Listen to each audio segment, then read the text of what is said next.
Hello and welcome to this edition of Salima Speaks. Today I have Peggy Bradford on, and she's going to talk to you about nutrition. And she's just an average, everyday woman that knows a lot about nutrition and the diet and getting you in shape. And she's going to give you some pointers on how to do all of that. So hello, Peggy. Thank you for having me. Thank you for being here. It's a pleasure. And this is one of my Facebook friends. See, Facebook is not all bad. I meet some really good people on Facebook. It's been a pleasure to connect with you. Oh, thank you so much. And tell me a little bit about yourself. Where are you from originally? Originally from Cherry Hill, Okay. New Jersey, and I reside in Washington Township, New Jersey. Okay. I'm married and I have a young girl, 6 years old. Oh, I didn't know you had a child that young. Yeah, Okay. she keeps me going. I'm so sure. Okay, so what made you decide to get into this? Tell me a little bit more about your background. Okay, long story short, about 3 years ago, I had a hysterectomy, which put me into surgical menopause, and as a result of that, I had to go on hormone replacement because I was young. Right. In that process, I gained probably about 30 pounds, and I didn't feel good. I was not happy with the way I was and how I felt, so I consulted with my doctors, and ultimately nobody could give me a definitive answer whether I should stay on hormone replacement or what was going to happen. No, why did you have to have a hysterectomy at such a young age? I had fibroid tumors, and I had a cyst on my ovary that was causing me excruciating pain in my rectum area. Now, you know what now I know somebody that had serious fibroid tumors, and I know someone that had a cyst on their ovaries, and you had both. I had both, but the ovary, the cyst on my ovary, which was causing me the most problem. Okay. They couldn't just remove the cyst? Well, I only had, no, it was too connected and too intertwined that I would have to, and I was having too many issues as it was. Now, you already had your daughter. My daughter's actually adopted. Okay. But, sorry. So I contacted my doctor, and I went through, you know, the different options and stuff, and really the way I felt being on hormone replacement, it just wasn't something for me. I was on it a year, and ultimately I decided that there was something that I had to do on my own. So I'll never forget it. I walked in the house and I said to my husband, you know what, the only one that's going to do something about this is me. And it's not going to be a diet, it's going to be a lifestyle change. Wow. And in that's when I created my own food and exercise plan. And in a year, I lost 75 pounds. Really? And I've kept it off for 2 years. So now, you went to the internet and studied on what to do? I went to the internet, I researched, and it's been a basic equation. Calories in, calories out, meaning I'm more attuned to the things that I choose. I eat more proteins and things like that. Calories out, first and foremost, I recommend to everybody a pedometer. It's been huge in my my weight loss journey. Really? Okay. Yes. The experts say 10,000 steps a day is what you should do to maintain or lose weight and get healthy. So I did that, and I created my own exercise routine, which is jogging in place using weights. Weights is good with resistance, building muscle, so forth. So just hold hand weights? I jog, and I do things like I do exercises. I created my own little workout, and why I also did it that way is because what I've done is something that I can do the rest of my life. It's everyday things that I can do. You don't have to run to a gym. I can't make excuses to gym. I got tired of the elements outside, so this is something that I can do day in and day out, anywhere. As long as I have my weights, I can jog or walk. That's so important, because so many people join a gym or they buy a piece of exercise equipment, and the exercise equipment becomes a clothes hanger. They'll put clothes on it, they won't even work out on it, so they spend all this money for nothing. Or they'll say, I don't have time to go to the gym, or I'm too tired. But to just have weights and jog in place, that makes sense. And how long did you do that? I think how many minutes is that? I do that an hour every day, but the thing about that as well is that you can break it up throughout the day. Why people also don't stick to exercises, they feel like they got to get in there and they got to put it all in and kill themselves. Everything counts. If you do 10 minutes here and 10 minutes there, it all counts towards burning calories. So there's days that I don't feel like doing an hour in a row. I'll do 15 minutes, I'll go away, and I'll come back. So it's all about listening to your body and everything in moderation. But that's what I tell people, that you don't... So when you say, I'm sorry, moderation, when you say as far as food goes, I think that's most people's problem. You know, they want to eat what they like, and then they wind up eating too much. Well, before I started this journey, I would be at the table and I would eat, and I would get up when I was busting at the seams, right, and exactly. I would walk away. Now, I eat sensibly, and I get up give that 20 minutes, as they say, for your to catch up to your brain to tell you that you're full. Oh, tell me a little bit about that. Well, I'm not a nutritionist, but I do know, I've read that it takes 20 minutes for it to register. I mean, it's coming down here, but it takes 20 minutes for it to reach your brain to tell you that you're full. So a lot of people wait until they keep going and going until it hit, and it's too late because it's already, you know what I'm saying? That's why some people feel so miserable like 20 minutes later after they've eaten a big meal, because then it registers, I just ate a whole turkey. And then, right, exactly. And then you feel horrible. So I'm much more sensitive and much more, I'm more particular about the things that I choose and as far as eating. But the key to that as well is I didn't cut out all these kind of food groups. You have to be realistic, because when you're not realistic, you're not going to stick to it. Exactly. I eat ice cream every night before I go to bed. Are you serious? And I'm not talking about no little Dixie cup. I eat a big cup and I zzz with the whipped cream. People laugh at me, yes, and I eat full-fat ice cream and regular whipped cream. I've been doing that, and I will never give that. If I'm going to give up my ice cream, you might as well put me in a corner. Exactly. It's not being realistic. Right. I'm not. If I'm going to say I'm going to eat that dietetic thing over here, and that's a big thing right there. I do not use the word diet. I don't like it. I feel like it right away tells you you're restricted. You can't.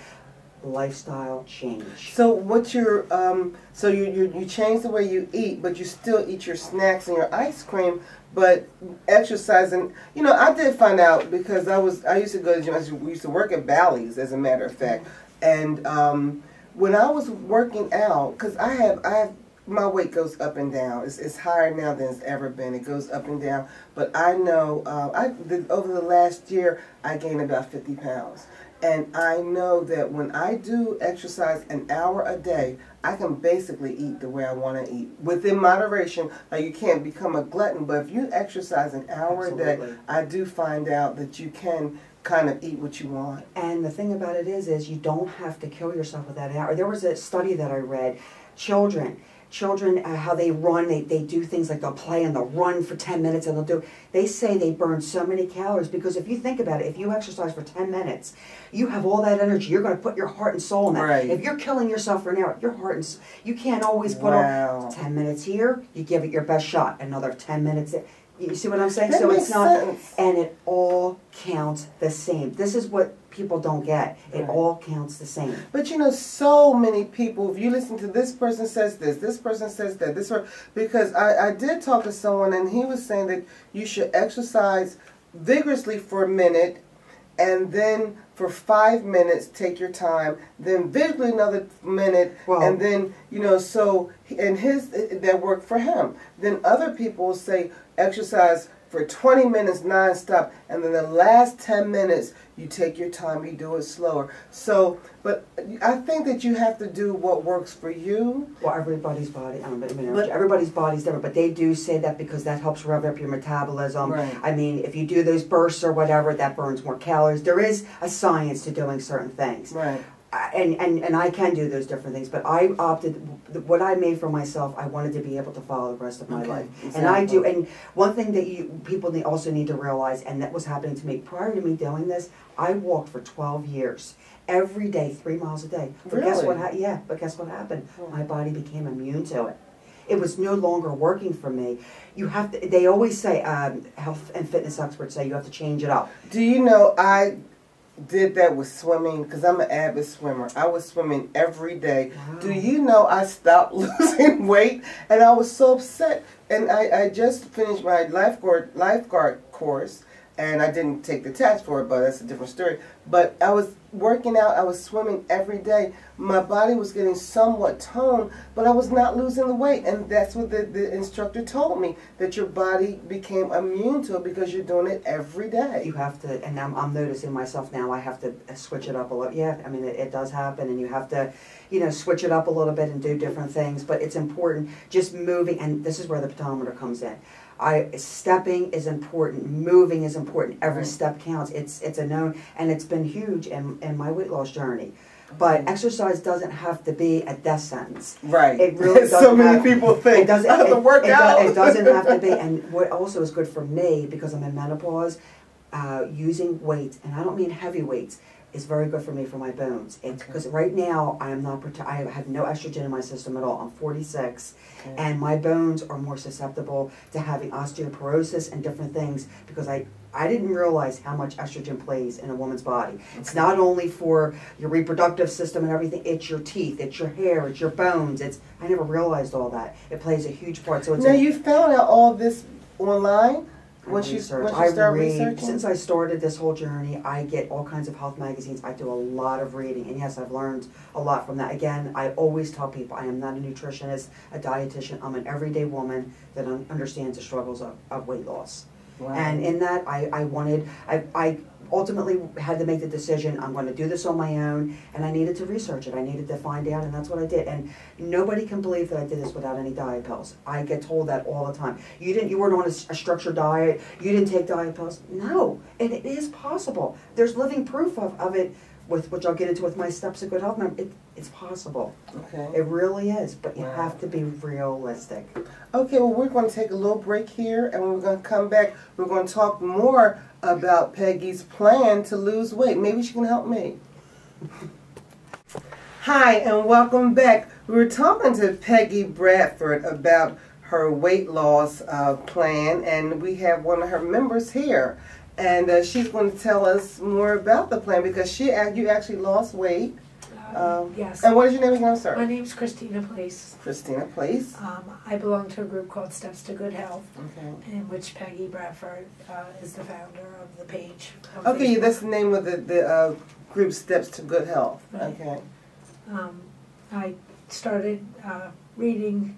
I've been a member now this August, 1 year. Okay. I started reading, and by January I was ready to make some changes in my life.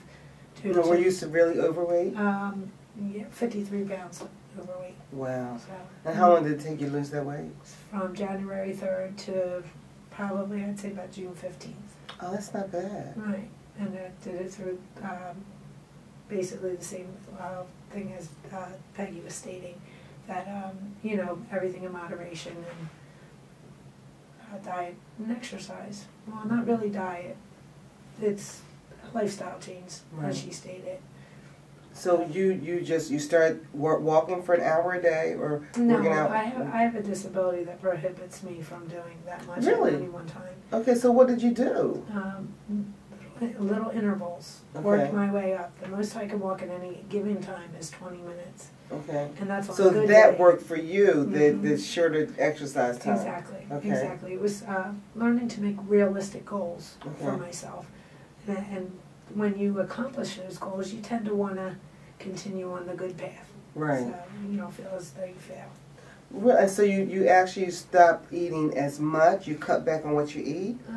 I started doing portion control on a 1,200 calorie day diet through using MyFitnessPal. I would calculate my calorie intake. Okay. And it also calculated any type of form of exercise. I recorded that as well, and then this way I was able to say I needed to eat 1,400 calories a day. As long as I had the exercise in there, I could boost my calorie intake up to that 14. Okay, you know, I'm actually going to try this plan. I've tried so many, and one does work for me. I'm not going to mention it, but it is kind of difficult because you have to really stay away from certain foods. But I'm going to talk more to Peggy, and I thank you so much. You're welcome. Okay. Thank you. Thank you. Hello, and we're back with Peggy Bradford, an inspirational woman that's helping so many people to get their weight under control, and she's going to tell you more about where you can find out about her steps to good health. After I completed my weight loss, I wanted to reach out to others because I know I'm not the only one with a weight issue. Right. So I started. Most women. So I started a group called Steps to Good Health on Facebook. Okay. We have 3,500 members from around the world. Wow. And with the help of the media, wonderful media like you, I've been able to reach out, and everything we do is free. We do steps challenges, goals challenges, recipe boards. I have giveaways. We do local walks. It's a support group of positive. Everything we do is positive. Well, I wouldn't tolerate anything negative. And see, when we don't have an excuse now, I can't afford this because I can't afford Weight Watchers. I can't afford. So everything that you do is free. And bless your heart. Thank you. And people can come on there and they can be themselves. They can go 24/7. Facebook is 24/7, right. And they can tell their stories and they can be themselves. And the thing about this group, which is amazing, and I'm the one that's blessed, is when somebody posts something, people jump on and the support is amazing. I've sat at my computer and cried just because it's so uplifting and so amazing. Okay, so tell people again how they can reach you. If you're on Facebook, it's called Steps to Good Health, and all you do is ask to join, and you come on and you tell your story. And the only thing that I tell everyone to get is a pedometer. Okay. That has been huge in my weight loss journey and so many, and it's very motivational. And you're saying they should take 10,000 steps a day? 10,000 steps a day is what they recommend, but I tell people every step counts. Do what's comfortable for you. One day and one step at a time. And see, that's why I try to tell people, because people wonder why I say don't forget to stretch when I end each show. But because when I was in Georgia, I met a lot of people that didn't do anything. So I said, if you sit in your chair and you just stretch, just do something. So I remind people, you know, that at least you're doing something. If you have a desk job, get up for 1 minute, walk around, jog in place. This is going to sound crazy. People laugh at me. I jog in place when I do the dishes. I jog in place when I talk on the phone. I walk in place. Any way, it makes a difference. It burns calories. There's study after study that's coming out saying how important it is. Your life is extended, they're saying now, by just moving. If you sit sedentary for 3 hours straight, they're saying you're cutting your life down, believe it or not. And so many people with the computer, that's all they do for hours, sit at the computer for hours and don't move. You know, when I was a child, we jumped rope, we hiked, we moved. Outside, well, we didn't have the video games and all the technology they have today. I remember I had an imaginary friend. I was outside chasing my imaginary friend. Oh, see, me too. I had an imaginary friend. And mine had a name. His name was who? Okay. There you go. There you go. And I guess what? Back then, you did whatever. And today it's very different. And that's why we have such a weight epidemic in this country. And I just did this really from my heart because I never want anybody to feel alone. I know how I felt when I was going through it. I have wonderful family and friends, but I felt alone. Wow. And I never want anyone to feel like that again. Very good. I thank you so much for coming on my show and sharing your story with people. And I'm going to join your group. I really am. You know, like I said, I've tried everything, and I'm going to try this. And you guys are going to see, you know, have everything changes for me. I'll let you know. And again, thank you so much. Thank you. And health is very important. And love yourself and love others. And don't forget to stretch. Bye now. Hello, and welcome to Salima Speaks. Well, I'm having an interview with a psychic. Now, some of you either believe or you don't. There's so many people out there saying that they're psychics and they can predict the future, but how many can really do that? I've had readings before and they were somewhat on time, but I think that I told them more about me, and so they worked off of that. Well, today I'm here with a psychic, and I really think, I just had a reading from her, which was really accurate, and I really think that you're going to like her. As a matter of fact, she's going to be on my show. We're going to tape a show early September, and people can come down to the studio audience. It's going to be September the 14th in the studio, 7th and Randstad in Philadelphia. And if you come down and bring pictures, she can do a reading on you, and you'll be amazed. And here she is, Meg Adams. Hello, Meg. Hello, Salima. How are you? I'm great, dear. And how are you? Fine, thank you. Good. And tell my audience a little bit about yourself, and how did you get into this marvelous line of work? Okay, well, I certainly do enjoy my work. I love it, and I have my psychic ability since I've been about 5 years old, and of course I've been using it for about the last 30 years. Now, how did you know you had it? How did you know you had Well, this? I was very, very ill when I was 5 years old. I had blood poisoning, septicemia, and I got so bad that I went into a coma. And I was in a coma for 4 days, and that was about it. I wasn't supposed to come back out.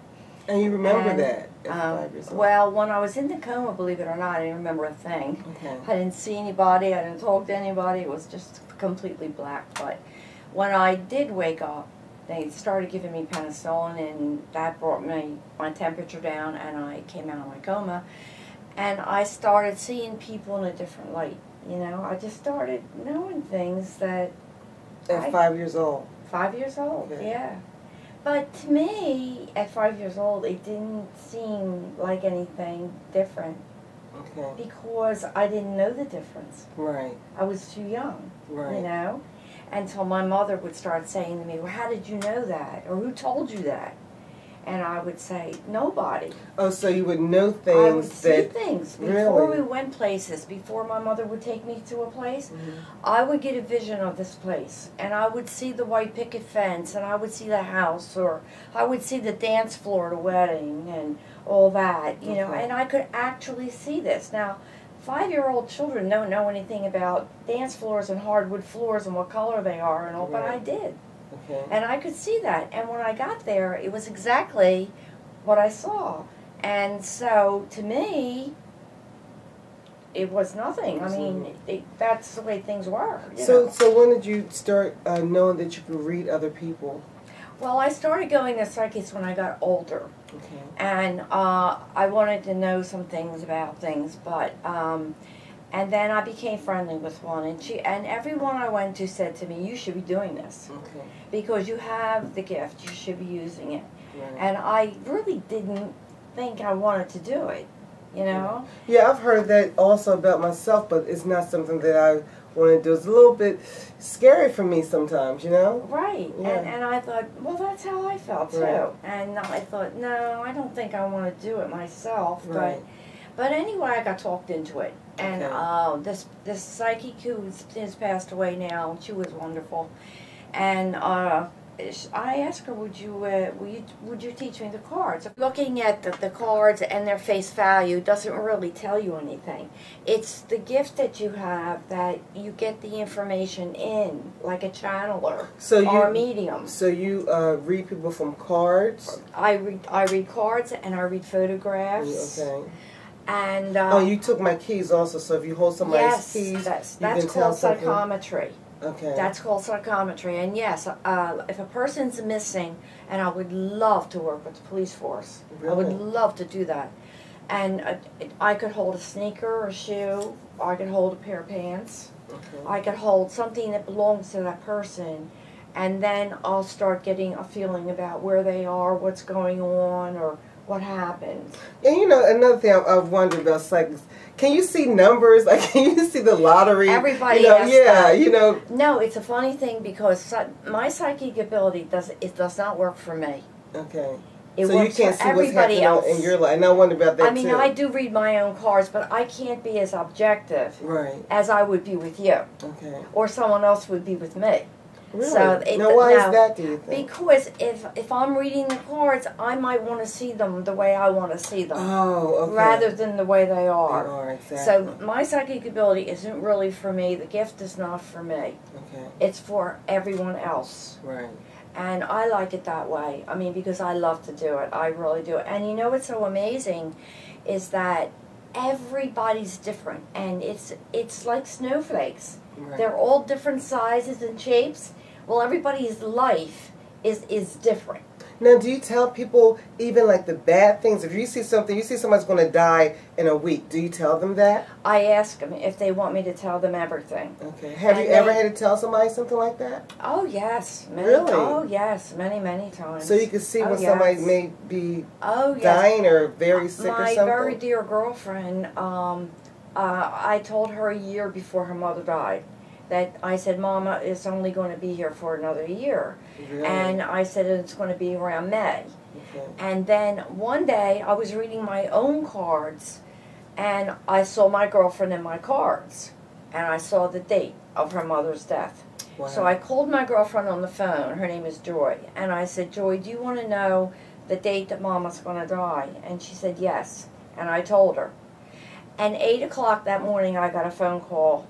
Mama passed away at 3 o'clock this morning. Really? Yes. Wow. Mm-hmm. So when you tell people that you see like their demise, what do they believe you, and are they sad, or what are their attitudes? Oh yes, they're well.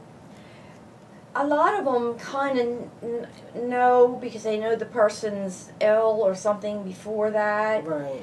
And they may have an idea. Some people are in denial, you know that. Right. And so that's why I always say, would you like me to tell you everything? And some people say no. Don't tell me anything bad. Right. So then I don't. Okay. If I see something bad, I just branch over it. Wow. And that's it. Okay, well, we're going to have you on our show in September, and you were really right on time with me, and Brett said you're on time with him also. Well, so absolutely. People come down and be in the studio audience to meet Miss Meg Adams. That's September the 14th at Philly Camp Studio, 7th and Randstad, between Market and Chestnut in Philadelphia. And hopefully she'll be able to tell you some things, some good things. Right. She told me some good things, and I believe her. and don't forget to bring some pictures. Bring pictures with you and your keys. I love to read photographs. Great. Thank you so much, Megan. I'll be seeing you in September. Thank you so much. And thank you all, and come down to the studio to see Meg, and love yourself, love others, and don't forget to stretch. Bye-bye.